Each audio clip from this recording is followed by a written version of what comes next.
আমি অধিবক্তা আৰু আইনজ্ঞসকলৰ লগত আমি কথা পাতিলোঁ আৰু এইটো কথা ঠিক যে তদন্ত প্ৰক্ৰিয়া যেতিয়া এটা চলি থাকে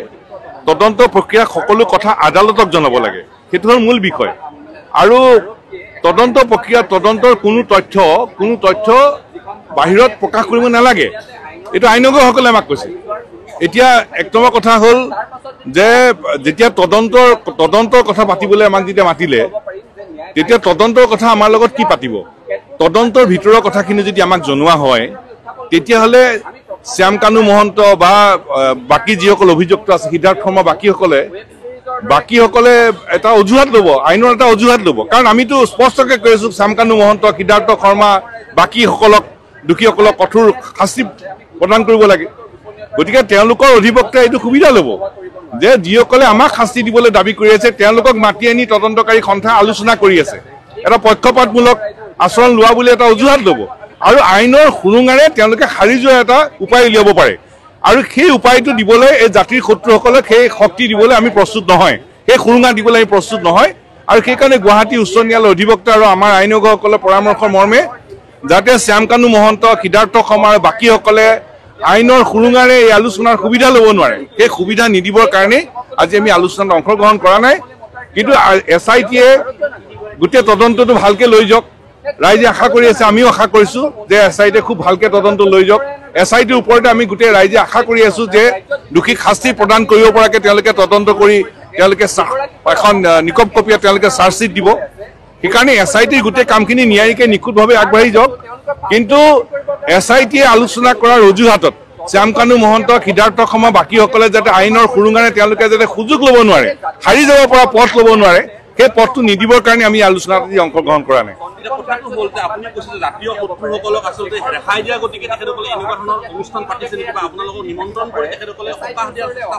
চক এটা কথা অতি স্পষ্ট আমি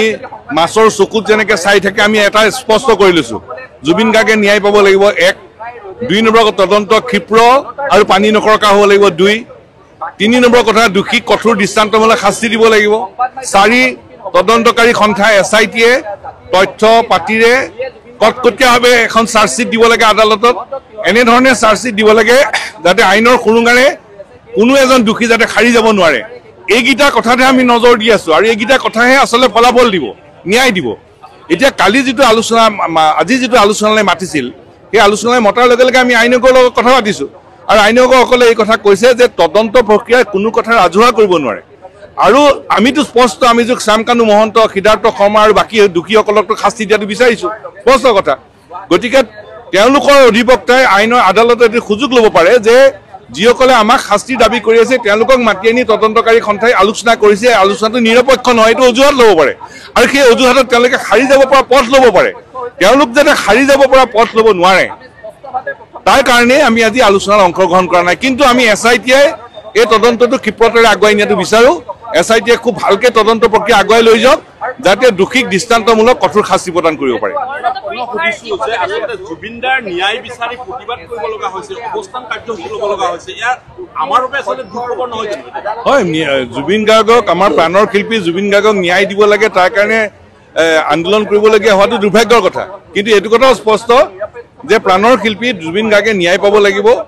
আৰু দোষীক কঠোৰ দৃষ্টান্তমূলক শাস্তি দিব লাগিব আৰু সেইকাৰণে মই কৈছোঁৱে আমি যিকেইটা বিষয় উত্থাপন কৰিছোঁ স্পষ্ট 4টা বিষয় এই বিষয়কেইটাৰ ওপৰত ফলাফল নোপোৱালৈকে আমি ক্ষান্ত নহওঁ জুবিন গাৰ্গক ন্যায় নিদিয়ালৈকে আমি ক্ষান্ত নহওঁ দোষীক কঠোৰ দৃষ্টান্তমূলক শাস্তি দিব লাগিব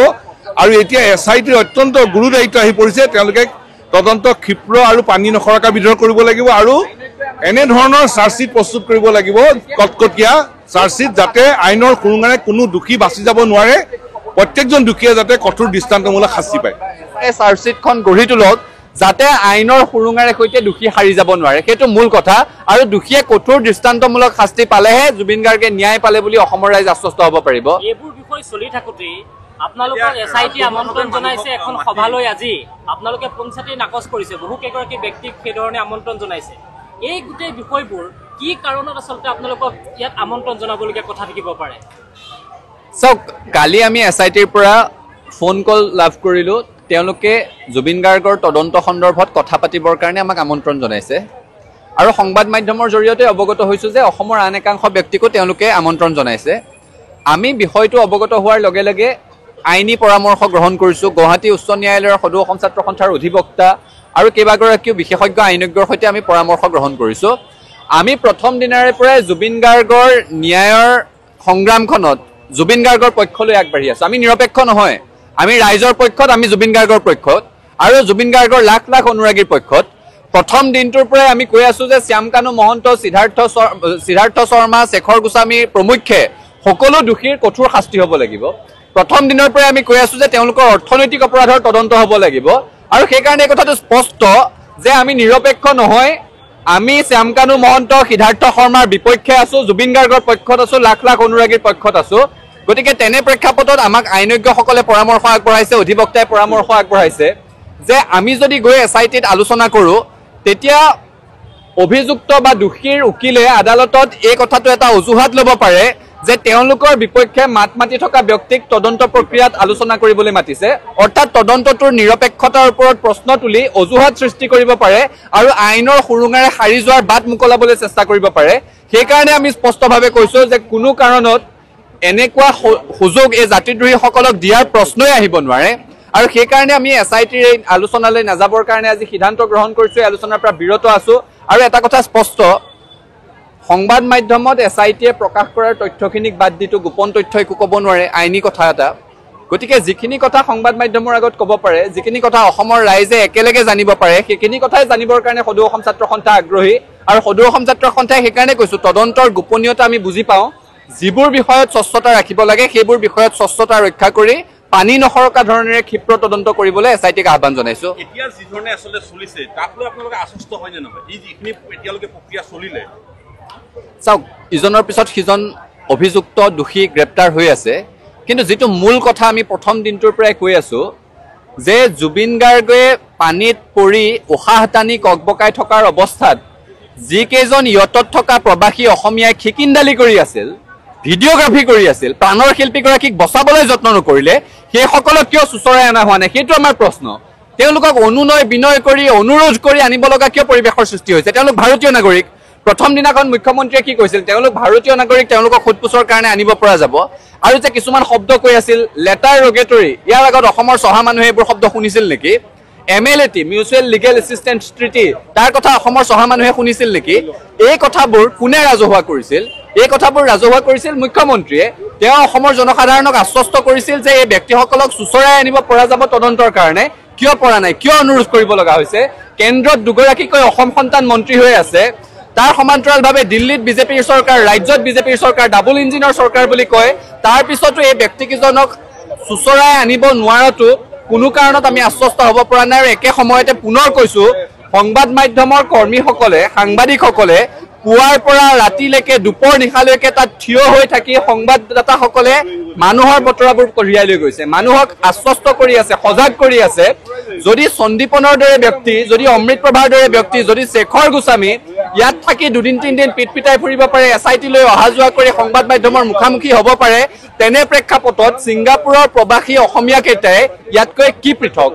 তেওঁলোক সমানে জগৰীয়া নে টকা পইচা বেছি আছে কাৰণে তেওঁলোকে বিলাসী আতিথ্য লাভ কৰিব? তেওঁলোকক মনে মনে আনি সংবাদ মাধ্যমৰ মুখামুখি নকৰাকৈ মনে মনে তেওঁলোকক লুকুৱাই পঠিয়াই দিয়া কথাটো কোনো কাৰণত স্বচ্ছতাৰ কথা হ'ব নোৱাৰে। আমি CID SITক আমি আহ্বান জনাইছোঁ যে ব্যক্তিসকল আহিলে সংবাদ মাধ্যমৰ সন্মুখীন হ'বলৈ দিয়ক।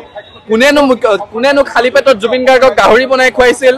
কোনেনো খিকিন্দালি কৰি আছিল? কোনেনো ভিডিঅ'গ্ৰাফী কৰিছিল? এই কথাবোৰ স্পষ্ট হ'ব লাগিব। আজিলৈকে নেজানো কোনে জুবিন গাৰ্গৰ শেষ মুহূৰ্তৰ ভিডিঅ'সমূহ ৱেব ছিৰিজৰ দৰে কৰি আছিল, সম্পাদনা কৰি আছিল, খণ্ড খণ্ডকৈ প্ৰচাৰ কৰি আছিলে। সেই কথাবোৰ যেতিয়ালৈকে নাজানিম, স্বচ্ছতাৰ কথাটোত তেতিয়ালৈকে প্ৰশ্নবোধক থাকিব আৰু ৰাইজ আশ্বস্ত হ'ব নোৱাৰিব। উপস্থিত আছে, গতিকে সমীৰণ ফুকনলৈ ওচৰলৈ যাম আৰু তেখেতৰ পৰা আমি সাহায্য চেষ্টা কৰিম। সমান্তৰালভাৱে সদৌ অসম ছাত্ৰ সন্থাৰ মুখ্য উপদেষ্টা সমুজ্জ্বল কুমাৰ ভট্টাচাৰ্য আছে, তেখেতৰ পৰা ভাষ্য সংগ্ৰহ কৰিম। ইতিমধ্যে আমি দেখুৱাইছোঁ যে ইতিমধ্যে ভাষ্য তেখেতসকলে কেইবাটাও ভাষ্য আগবঢ়াইছে আৰু প্ৰতিটো ভাষ্যই আচলতে সেইধৰণে আচলতে কোৱা হৈছে। সদৌ অসম ছাত্ৰ সন্থাই প্ৰথম দিনটোৰ পৰাই জুবিনদাৰ প্ৰতি ন্যায় বিচাৰিছোঁ আৰু এই ন্যায়ৰ গোটেই প্ৰক্ৰিয়াটো ত্বৰান্বিত গতিত আগবঢ়াই নিয়াৰ দায়িত্বটো চৰকাৰৰ। চৰকাৰে SIT গঠন কৰিছে, চৰকাৰে বাকী প্ৰক্ৰিয়াটোক আগবঢ়াই নিবৰ কাৰণে যি ধৰণে পদক্ষেপ গ্ৰহণ কৰিব লাগিছিল সেই পদক্ষেপ গ্ৰহণ কৰাৰ ক্ষেত্ৰত তেওঁলোকে উদ্যোগ গ্ৰহণ কৰিছে কিন্তু অসমৰ ৰাইজে যি ধৰণে বিচাৰিছিল তেনেধৰণৰ ন্যায়ৰ প্ৰক্ৰিয়াটো আগবাঢ়ি যোৱাত ক'ৰবাত নহয় ক'ৰবাত তেওঁলোকে ক'ৰবাত জ্যোতি পেলোৱাৰ দৰে সম্ভাৱনা মাজে মাজে আমি দেখা পাই আহিছোঁ আৰু অসমৰ ৰাইজে যি ধৰণে বিচাৰি আছে সেই ধৰণে জনসাধাৰণে বিচৰাৰ ধৰণে গোটেই প্ৰক্ৰিয়াটোক আগবঢ়াই নিবৰ কাৰণে আমি দাবী উত্থাপন কৰিছোঁ জুবিন দাৰ ন্যায়ৰ দাবীত সদৌ অসম ছাত্ৰ সন্থাই আজিৰে পৰা ৰাজ্যজুৰি আন্দোলনৰ কাৰ্যসূচী আৰম্ভ কৰিছোঁ আজি সমগ্ৰ অসমৰ জিলা সদৰত অৱস্থান বিক্ষোভ কাৰ্যসূচী ৰূপায়ণ হৈছে অহা 19 তাৰিখে সমগ্ৰ অসমৰ প্ৰত্যেকখন আঞ্চলিক ছাত্ৰ সন্থাই ৰাজহুৱা স্থানত বন্তি প্ৰজ্বলনেৰে জুবিন গাৰ্গলৈ শ্ৰদ্ধাঞ্জলি অৰ্পণ কৰিব আৰু 23 তাৰিখৰ দিনা প্ৰতিবাদী সমদলৰ যোগেদি আমি ন্যায় সমদল বাহিৰ কৰি জুবিন দাক ন্যায়ৰ দাবী উত্থাপন কৰিম আমাৰ মূল কথা হ'ল যে জুবিন দাৰ মৃত্যুৰে সৈতে জড়িত হৈ থকা প্ৰত্যেকগৰাকী ব্যক্তিক তদন্ত আওতালৈ আনিব লাগিব ছিংগাপুৰত থকা ব্যক্তিসকলক এতিয়াও চৰকাৰে তদন্তৰ আওতালৈ সম্পূৰ্ণৰূপে আনিবলৈ সক্ষম হোৱা নাই টুকুৰা টুকুৰকৈ তেওঁলোক আহি আছে এই গোটেই কথা কেতিয়াও গ্ৰহণযোগ্য হ'ব নোৱাৰে ছিংগাপুৰৰ প্ৰতিগৰাকী ব্যক্তিক তদন্তৰ আওতালৈ আনিবলৈ ছিংগাপুৰৰ প্ৰতিগৰাকী মানুহক ইয়ালৈ চুচৰাই আনিবৰ কাৰণে চৰকাৰখন কিয় অপাৰগ সেইটো আমাৰ আটাইতকৈ ডাঙৰ প্ৰশ্ন আৰু মুখ্যমন্ত্ৰীগৰাকীক আমি এইখিনি সময়ত এটা কথা কৈ থ'ব খোজোঁ তেখেতে বিভিন্ন সময়ত বিভিন্ন মন্তব্য দিয়া পৰিলক্ষিত হৈছে এইখিনি সময়ত কোনেও যাতে ৰাজনীতি নকৰে শাসক বিৰোধী সকলোৱে ৰাজনীতিৰ পৰা বিৰত থাকি জুবিন গাৰ্গক ন্যায়ৰ গোটেই প্ৰক্ৰিয়াটোক আগবঢ়াই নিব লাগে জুবিন দাৰ সৈতে হোৱা প্ৰত্যেকটো অপৰাধ অৰ্থনৈতিক অপৰাধৰ পৰা আৰম্ভ কৰি যিসমূহ অপৰাধ জুবিন দাৰ লগত সংঘটিত হ'ল সকলোৰে তদন্ত লাগিব আৰু সকলোকে তদন্তৰ আওতালৈ আনি শ্যামকানু মহন্ত সিদ্ধাৰ্থ শৰ্মা শেখৰ গোস্বামী আৰু আন আন যিসকল লোক দায়ী যিসকল লোকৰ ভুল আছে এই সকলো লোককে কঠোৰৰ পৰা কঠোৰতম শাস্তি বিহাৰ ব্যৱস্থা কৰিব লাগিব আৰু SITয়ে এখন শক্তিশালী চাৰ্জশ্বিট দাখিল কৰি যাতে গোটেই প্ৰক্ৰিয়াটোক দুখীয়ে যাতে আইনৰ সুৰুঙাৰে আগবাঢ়ি যাব নোৱাৰে সুৰুঙাৰে হাৰি যাব নোৱাৰে তেনেকুৱা এটা প্ৰক্ৰিয়া আমি ব্যৱস্থা কৰিবৰ কাৰণে SIT অসম চৰকাৰক দাবী উত্থাপন কৰিছোঁ আমি আশা কৰিম গোটেই প্ৰক্ৰিয়াটো চৰকাৰে জনসাধাৰণে বিচৰাৰ ধৰণে আগবঢ়াই লৈ যাব আৰু গোটেই প্ৰক্ৰিয়াটোৰ পৰা ৰাজনীতি আঁতৰাই ৰাখিবৰ কাৰণে আমি শাসক বিৰোধী সকলো পক্ষকে আহ্বান জনাইছোঁ SITয়ে আপোনালোকক মাতিছিলে এতিয়া আছো নাথাকে কেইবাগৰাকী ব্যৱস্থা প্ৰয়োজনীয়তা আচলতে কিমান এনেকুৱা ধৰণৰ অনুষ্ঠানসমূহক তেখেতসকলে মাতি তেখেতসকলৰ নিজৰ যে বিশ্বাসযোগ্যতা নাই পাতে এই কথাখিনি আচলতে প্ৰমাণ কৰিব গৈছে নেকি চাওক SITয়ে আমাক